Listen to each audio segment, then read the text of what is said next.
Okay, ನಮ್ಮೊಳಗೆ ಯಾವುದು ಅಡ್ಡಗಳಿದೆ, ಯಾರ ಮೇಲೆ ಅದೇ ನಾನು ಒಳಗೆ ಇಟ್ಕೊಂಡಿದ್ದೀನ, ಭಾವನೆಗಳೇನಾದ್ರು ಇದೆಯಾ, ಮನಸ್ಸಲ್ಲಿ ಏನಾದ್ರು ಇದೆಯಾ, ಡಿಫ್ರೆನ್ಸ್ ಆಫ್ ಒಪಿನಿಯನ್ಸ್ ಇದೆಯಾ, ಪ್ರತಿಯೊಂದು ನೀವೇ ನೋಡಿಕೊಂಡು ಒಂದೊಂದೊಂದು ರಿಸಾಲ್ವ್ ಮಾಡ್ಕೋಬೇಕು. ಇಲ್ಲ ಅಂದರೆ ಮತ್ತೆ ರಿಸಾಲ್ವ್ ಮಾಡೋಕ್ಕೆ ಹುಡ್ತೀವಿ ನಾನು, ಜರ್ನಿ ಹಂಗೆ ಕಂಟಿನ್ಯೂ. ಓಕೆ, ನನ್ನೊಳಗೆ ಯಾರ ಮೇಲೆ ಏನಿಲ್ಲ, ಮತ್ತೆ ಇಲ್ಲ ಅಂತ ನಾನು ಬಿಡಬಾರ್ದು, ಮೇಂಟೈನ್ ಮಾಡಬೇಕಲ್ವ. ಒಂದು ಸತಿ ಮನೆ ಗುಡಿಸಿ ಕ್ಲೀನ್ ಮಾಡಿದರೆ ಬಿಡಬಾರ್ದಲ್ವ, ವಿ ಶುಡ್ ಮೇಂಟೈನ್. ಯಾಕಂದ್ರೆ ಒಂದೊಂದು ಪರಿಸ್ಥಿತಿಯಲ್ಲಿ ಏನೇನು ಬೀಳುತ್ತೋ ನಮಗೆ ಗೊತ್ತಿಲ್ಲ. ಯಾರೋ ಒಬ್ರು ಬರ್ತಾರೆ, ಏನೋ ಒಂದು ಮಾತು ಹೇಳ್ಬಿಟ್ಟು ಹೋಗ್ತಾರೆ, ನಾವು ಒಳಗೆ ಗ್ರೈಂಡರ್ ಥರ ಅದು ಸುತ್ತ ಆಗ್ತಾ ಇರ್ತಾರಲ್ವ.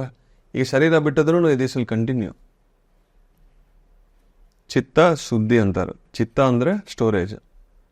ಅದು ಎಮೋಷನ್ಸ್ ಆಗಲಿ ಥಾಟ್ಸ್ ಆಗಲಿ ಯಾವುದೂ ಇರಬಾರ್ದು, ಎಲ್ಲ ಕ್ಲೀನ್ ಮಾಡ್ಕೋಬೇಕು. ಸಾಧನೆ ಮಾಡಬೇಕು, ಜ್ಞಾನ ಹೆಚ್ಚಾಕಬೇಕು, ಪ್ರಯತ್ನ ಮಾಡಬೇಕು, ಆವಾಗ ಕ್ಲೀನ್ ಆಗುತ್ತದೆ.